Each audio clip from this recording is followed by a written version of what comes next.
Jaya Jaya Radha Madhava Kunja Bihari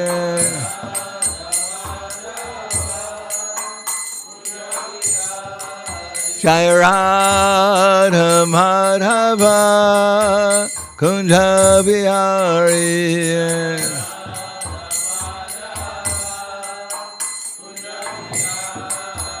Gopi Jana Vallabha Girivanadari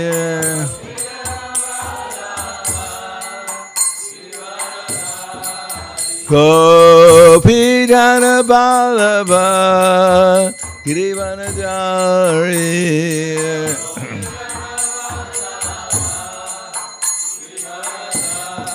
Yasodanandana Radha Ranjana Yasodanandana Radha Ranjana Yamunatiha Vanacharya Yamunatiha Vanacharya Jaya Radha Madhava Kunja Bihari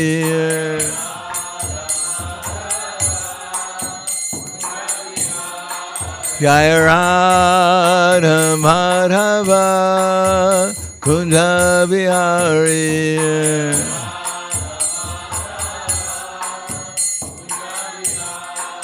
Gopi Jana Vallabha Girivanadari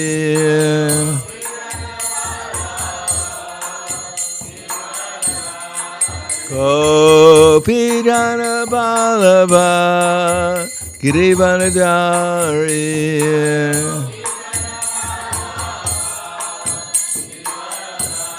Yasodanandana Radha Ranjana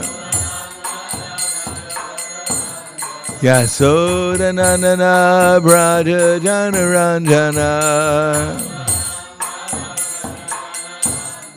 Yamunatiha Vanacharya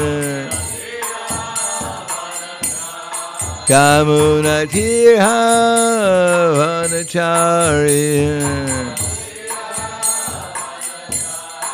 Jaya Radha Madhava Kunja Bihari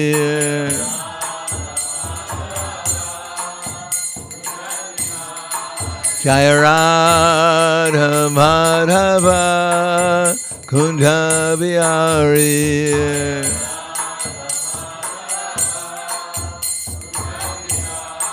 Jaya Radha Madhava Kunja Bihari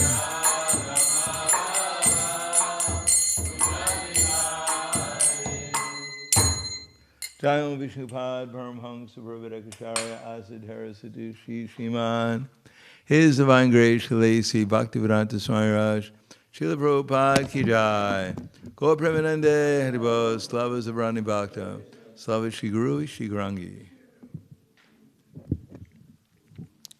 Namo Vishnu Padaya Krishna Prasthaya Bhutaya Srimate Bhaktivedanta Swami Tanamane Namaste Saraswati Deve Gauravani Bacharane Nirvishesha Srinivadi Paskadyade Sadharane Om Agyana Timirandasya Gananjana Salakaya Chaksur Militam Yena Tasmai Shri Guruve Namaha Shri Chaitanya Manobishtam Stapitam Yena Bhutale Swayam Rupa Kadamayam Tadati Swapadantikam Bandeham Shri Guru Shri Yuta Padakamalam Shri Gurum Vaishnavam Cha Shri Rupam Sagrajatam Sahagana Raghunatam Vitam Tam Sajivam Sadvaitam Sabadutam Vrijana Saitam Krishna Chaitanya Devam Radha Krishna Padan Sahagana Lalita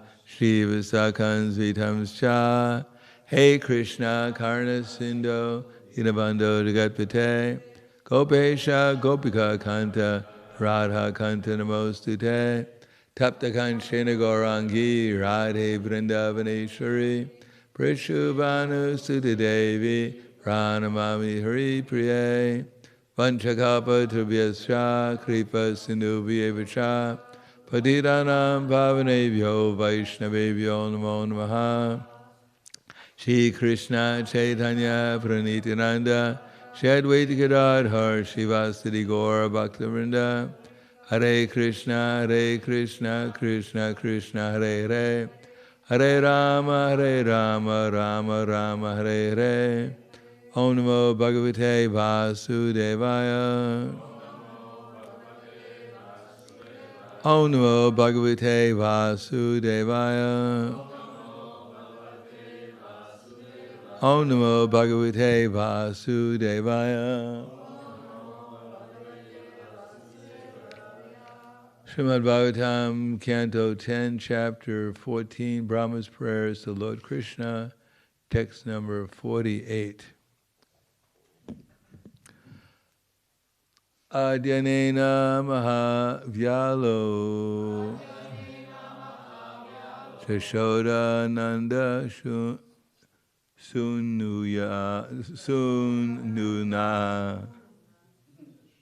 Sununa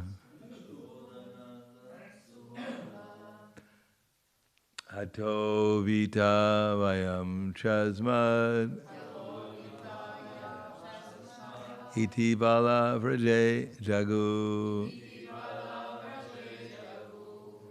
Adyanena Mahavyalo Jashodananda Sununa Hato Vita Hayam Vayam Chasmad Iti Bala Vraje Jagu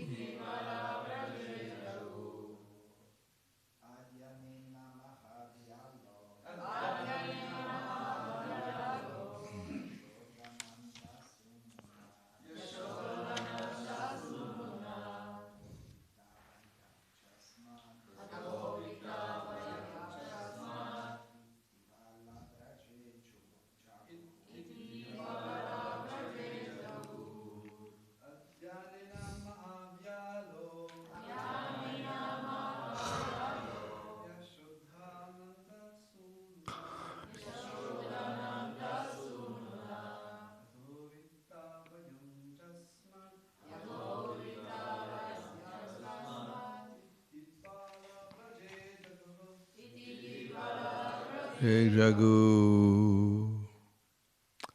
Ladies.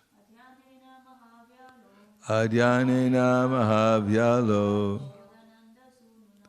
Yashodananda Sununa Hato Vita Vayam Chasmat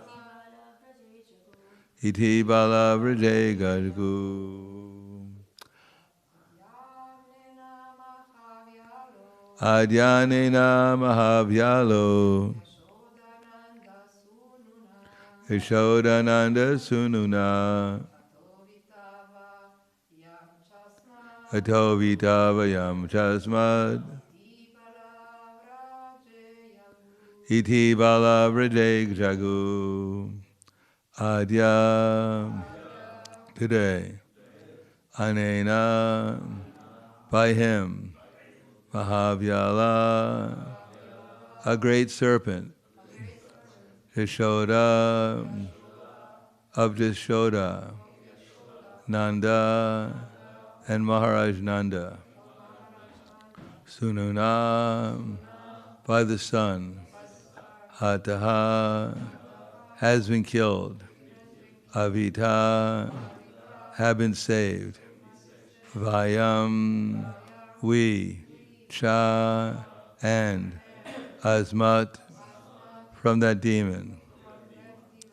Iti, thus, Bala, the boys, Rajay, in Vrindavan, Jagu sang.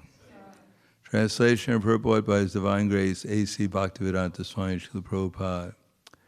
As the cowherd boys reached the village of Braj, they sang, "Today Krishna saved us by killing a great serpent." Some of the boys described Krishna as the son of Jashoda, and others as the son of Nanda Maharaj. Purport: actually, Lord Krishna had killed the demon Aghasura 1 year earlier, but the boys, bewildered by the mystic potency of Brahma for 1 year, did not notice the time passing, and thus they thought that on that very day, Lord Krishna had killed the demon Aghasura and was now returning home with them. Anyone find any question about this particular purport? Yes, that Brahma put them in illusion. Yeah. What actually happened according to the Sanatana Goswami? Krishna put them in the forest. Yeah, he put the cows in the forest, and the cowherd boys, they were on the bank of the river for 1 year. And for them it was just like a moment. And what was strange about the fact, what was unusual about the fact that they were in the forest, the calves were in the forest for a year, and the boys were on the bank of the river Jamuna for a year. What was unusual about that? I mean, besides the fact that usually a year doesn't pass like a moment. They grew up like in 1 year you can see the difference in the body? Yeah, they grew up a little bit, but that's not unusual. What's that? They didn't get extra prasada for 1 year. They didn't get any prasadam. It was only a moment. No one noticed them.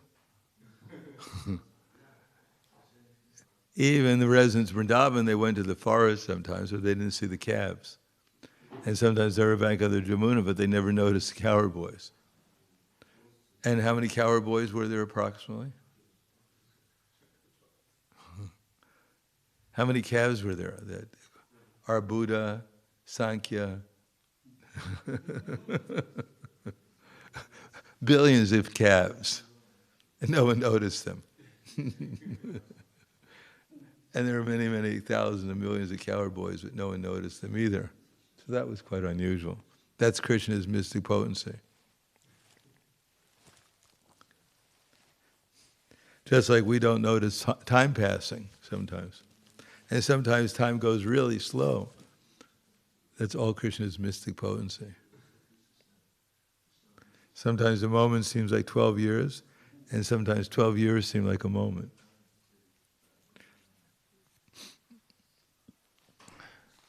Text 49.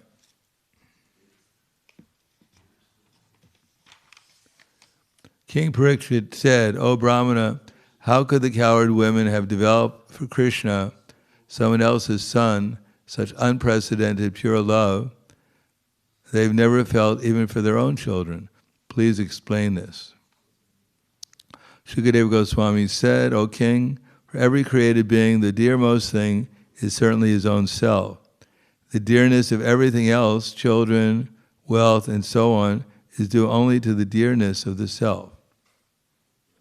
Purport: sometimes modern thinkers become puzzled when they study the psychology of moral behavior. Although every living entity is inclined towards self-preservation, as stated here, sometimes a person voluntarily sacrifices his own apparent interest through philanthropic or patriotic activities, such as giving his money for the benefit of others or giving his life for the national interest. Such so-called selfless behavior appears to contradict the principle of material self-centeredness and self-preservation. As explained in this verse, however, a living entity serves his society, nation, family, and so on, only because these objects of affection represent the expanded concept of false ego. Patriot sees himself as a great servitor of a great nation, thus he sacrifices his life to gratify his sense of egoism. Similarly, it is common knowledge that a man feels great pleasure by thinking that he is sacrificing everything to please his dear wife and children. A man derives great egoistic pleasure by seeing himself as a selfless well-wisher of his so-called family and community. Thus, to gratify his proud sense of false ego, a man is prepared even to lay down his life. This apparent contradictory behavior is yet another demonstration of the bewilderment of material life, which has neither rhyme nor reason, being a manifestation of gross ignorance of the non-material soul. Next text. For this reason, O best of kings, the invited soul is self-centered. He is more attached to his own body and self than to his so-called possessions like children, wealth, and home. Purport: it is now common practice all over the world for a mother to kill her own child within the womb if the birth of that child represents any inconvenience for her. Similarly, grown children eagerly place their elderly parents in lonely institutions rather than be inconvenienced by their presence at home. These and innumerable other examples prove that people in general are more attached to their own body and self, which represents I-ness, than to their family and other possessions, which represent my-ness. Although conditioned souls are very proud of their so-called love for society, family, and so forth, in reality, every conditioned soul is acting on the platform of gross or subtle selfishness. For indeed, for persons who think that the body is the self, best of kings, those things which are important, whose importance lies only in their relationship to their body, are never as dear as the body itself. If a person comes to the stage of considering the body mine instead of me, he will certainly not consider the body as dear as his own self. If a person comes to the stage of considering the body mine instead of me, he will certainly not consider the body as dear as his own self. After all, even as the body is growing old and useless, one desires to continue living and remain strong. Purport. The word mamata bhak is very significant here. An ordinary foolish person thinks, I am this body. A more discriminating, intelligent person thinks, this is my body. In the literature and folklore of ordinary people, we find the common theme of an old, decrepit person dreaming of obtaining a new, young body. Thus, even ordinary persons pick up the notion of self-realization, instinctively understanding that it's possible for the soul to exist in many different bodies. As the body of an intelligent person becomes old and useless, he strongly desires to live, even when he knows that his body cannot live much longer. This indicates that he is gradually becoming aware that his self is more important than his body. Thus, simply the desire for life can indirectly bring one to a preliminary understanding of self-realization. In this case as well, one's basic attachment is to one's own self and not to which supposedly belongs to oneself. It may be pointed out that the entire discussion between King Pariksha and Shukadeva Goswami regarding the dearness of one's own self is ultimately meant for broaching the subject of why the cows and cowherd ladies of Vrindavan consider Krishna more dear than their own selves, and certainly more dear than their own offspring. The discussion proceeds as follows. And it goes on. Therefore, it is his own self that is most dear to every embodied being, and it is simply for the satisfaction of the self that the whole material creation of moving and non-moving entities exists. Purport. The Characharam indicates moving living entities, such as animals, and non-moving living entities, such as trees. Or the word may also refer to moving possessions, such as one's family and pets, non-moving possessions, such as one's house and household paraphernalia. So the rest of this, we're almost done with the chapter, and the rest of the chapter just deals with this. Well, at least the next few verses. So, Namo Vishnu Padaya Krishna Prasthaya Bhutale Srimate Bhaktivedanta Swami Namane Namaste Saraswati Deve Gauravani Pacharane Nirvishesha Srinivadi Paskadyade Siddharne.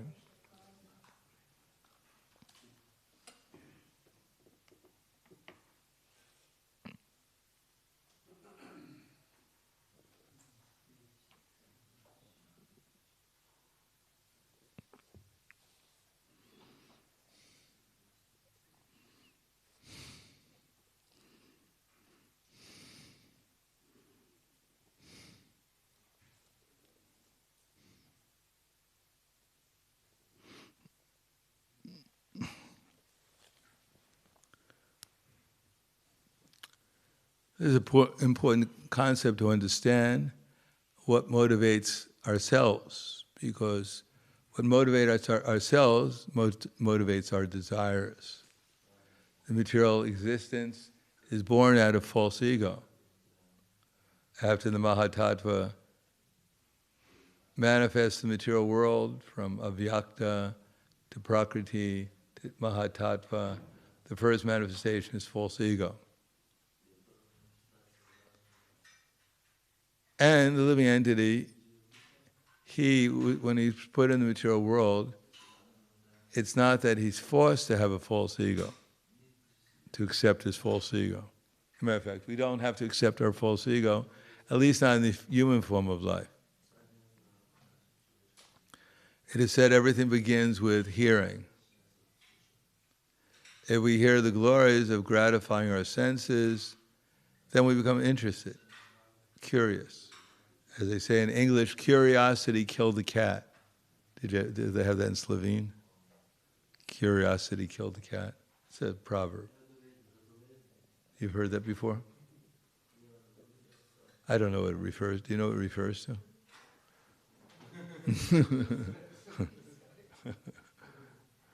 Do they have that in India? Curiosity killed the cat? They don't have so many cats in India. They don't have many cats in India? You do. But they're not so curious. What's that? I don't know if curiosity is killing the cat.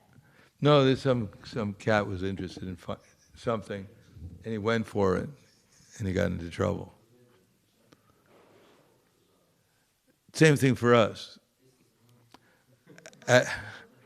Advertisement. This is so good, you can't miss it. It's just, they say they have one commercial in America, finger licking good for some kind of fried chicken. It's so good that after you eat it, you got to lick your fingers to get the remnants.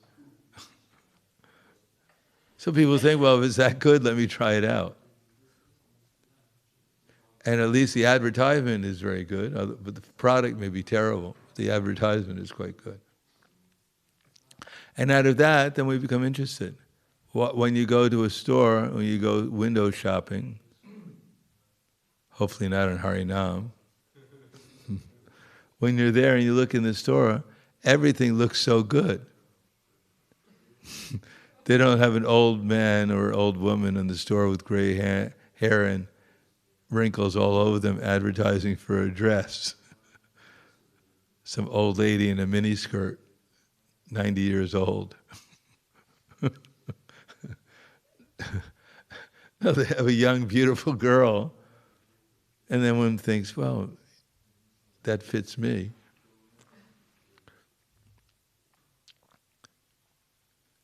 I wonder what it would be like to have that on, how many people I'll attract. So the whole material world is full of curiosity. What it'll taste like, what it'll smell like, what it looks like. If you go on the internet and you go to a website and it says, don't click, and it's XXX, the first impetus is, why not? Why shouldn't I click it? Who's to tell me not to click it? Because why don't they want me to see it? Let me see it. That's the mind will tell us, the false ego. How dare they restrict me? I'm free. I do whatever I want. In other words, I do whatever my mind and senses dictate to me. But we don't think like that, because one who's an illusion, they identify themselves with their mind and senses as their very self. So that tendency to love something is eternal. Nitya Siddha Krishna Prema Sadhu Kavanoi. Prema being love, maybe not the highest state of love, but just Nitya Siddha Krishna Prema. So every living entity has a tendency to love. So we have to love something. If we're unaware of Krishna, then we'll have to love ourselves.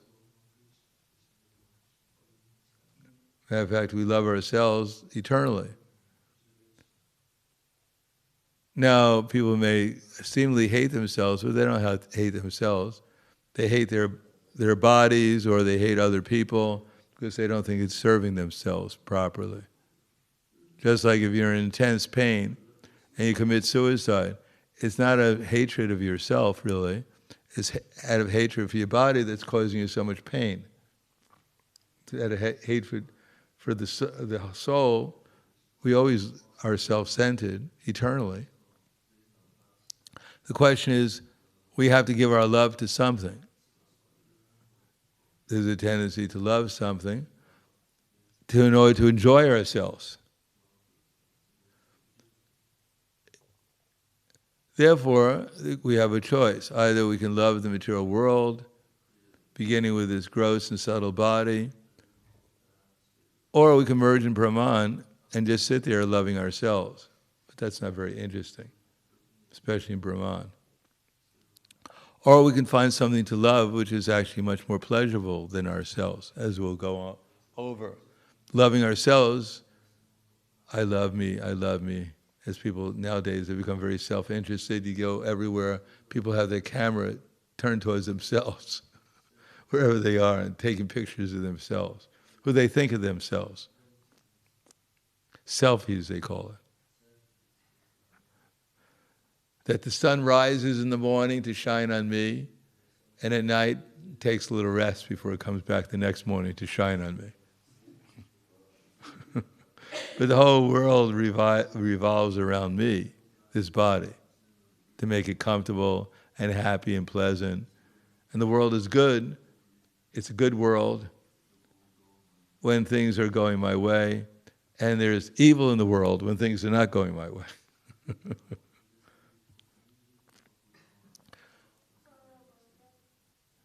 So we love this body because actually it gives sometimes pleasure to the self, and we hope it gives more pleasure, so we're attached to it. So similarly, when we become Krishna conscious, then we also love Krishna, and we don't have a material body, therefore there's no demands on the self.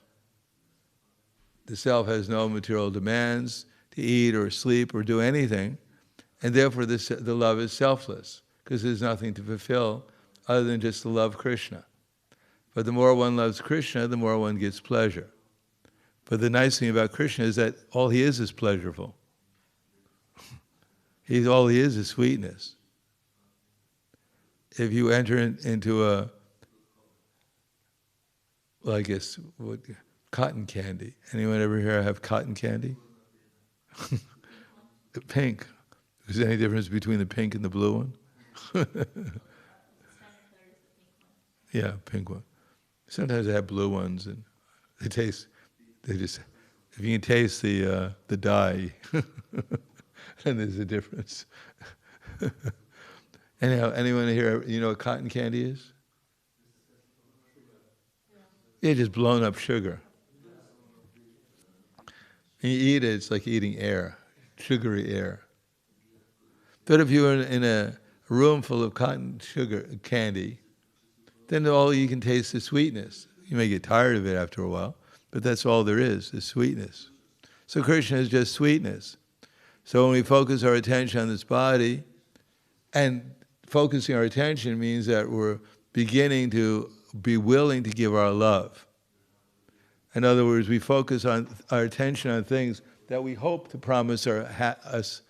If we give our love to it, then its reciprocation will experience happiness. Unfortunately, if you get a toothache and you focus your attention on the tooth that's hurting you, you won't get much love from it.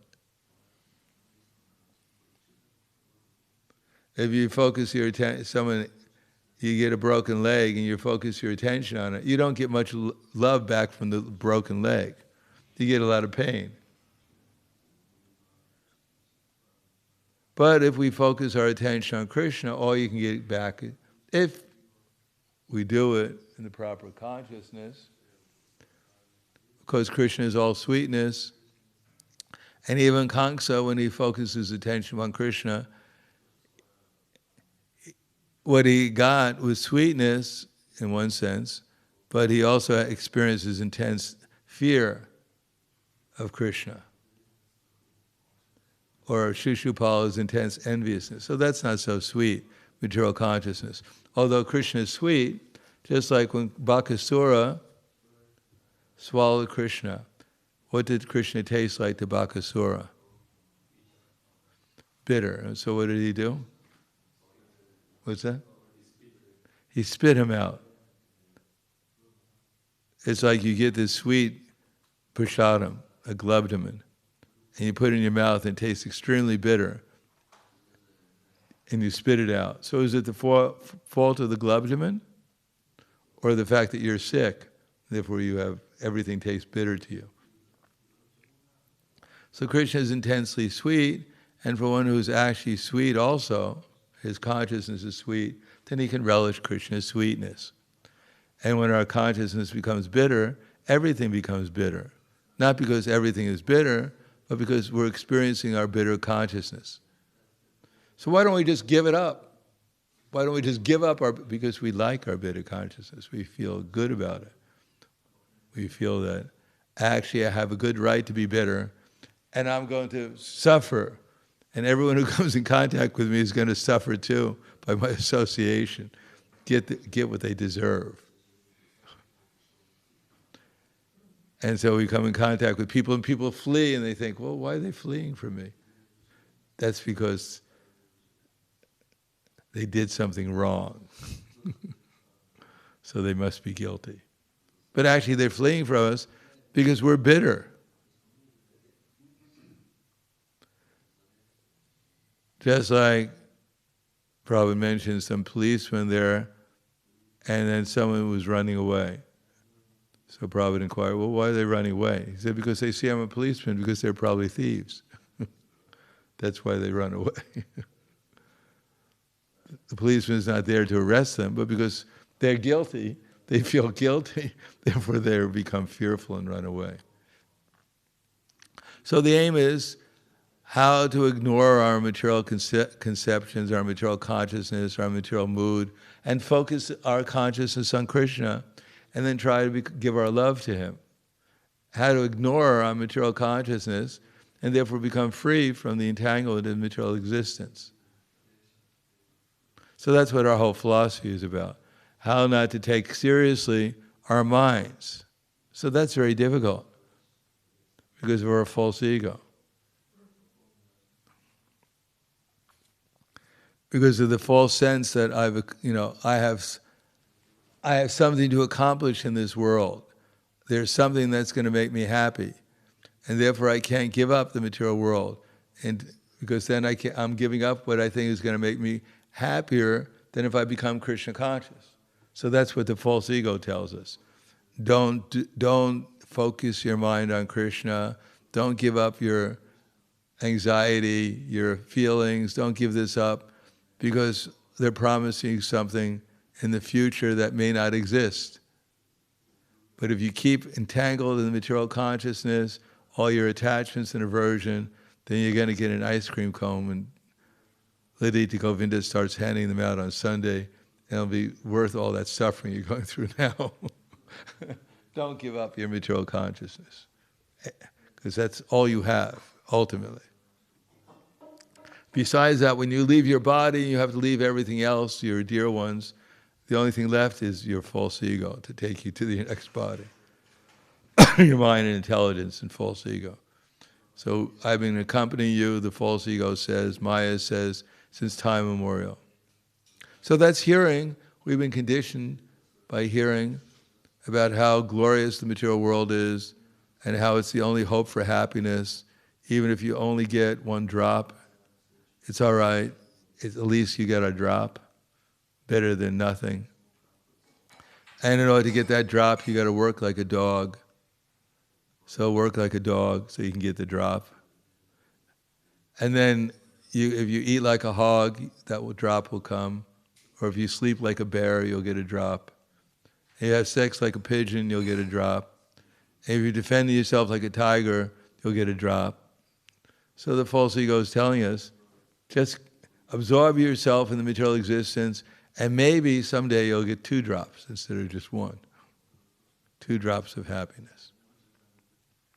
So material philosophy, material conceptions, is there's no spiritual world, there's no spiritual consciousness, there's no spiritual person named Krishna, there's no higher happiness than material existence. The reality is material existence, and the dream is spiritual existence. So you should love this body because it's only your only hope for happiness, and you should love things that in relation to this body because it's only your only hope to expanding your happiness. Don't look inside for happiness. Don't look outside in Krishna for happiness. It doesn't exist. And therefore, don't get close to these people that are going to tell you that you're not your body, that your body's changing, but you're not changing, because you might get some spiritual intelligence and realize material existence is all a lie. It's all an illusion, and your material life will be destroyed. So don't associate with them. They'll tell you the truth, but you didn't come to the material world to hear the truth. You came here to live a lie, to enjoy a lie eternally. And Maya is here to help you enjoy a lie eternally. So don't get too close to those devotees, or else your hair will fall out.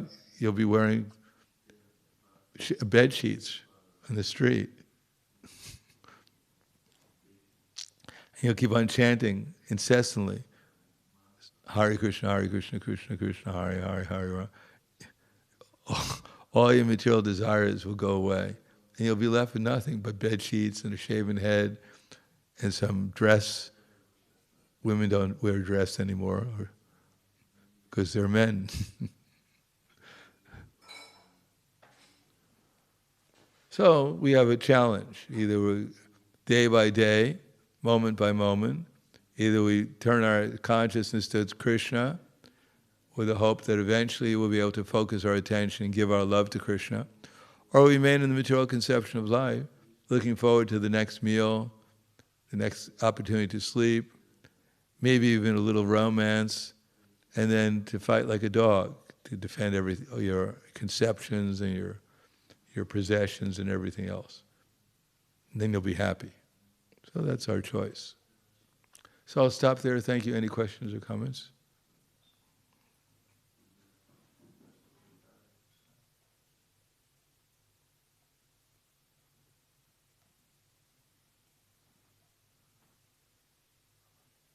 I like that story where Prabhupada says, King Akbar asked his minister, until what moment in one's life does one still have sex life? Sex desire. So the minister said to the king, up until the moment of death. So the king thought, this is really strange. You're 90 years old and you still have sex desire. It's a little...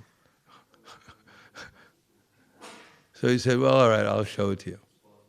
So one day the minister came, got Akbar, the emperor, to come with him into the room of a dying man.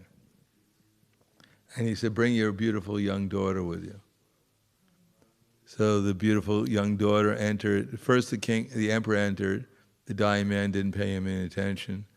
The minister entered, and the dying man didn't pay any attention. And then the beautiful young girl entered, and the man sat up in the bed, winked at her, and then died.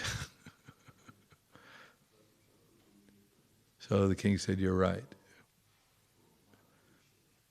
up until the moment of death, one will think, well, I can enjoy in the material world somehow or another. And then when it's in his next body, to do the same thing again and again, to try again. All right, no questions? Grantaraj Srimad Bhagavatam ki jai, Srila Prabhupada ki jai, Gaur Premanande Haribo.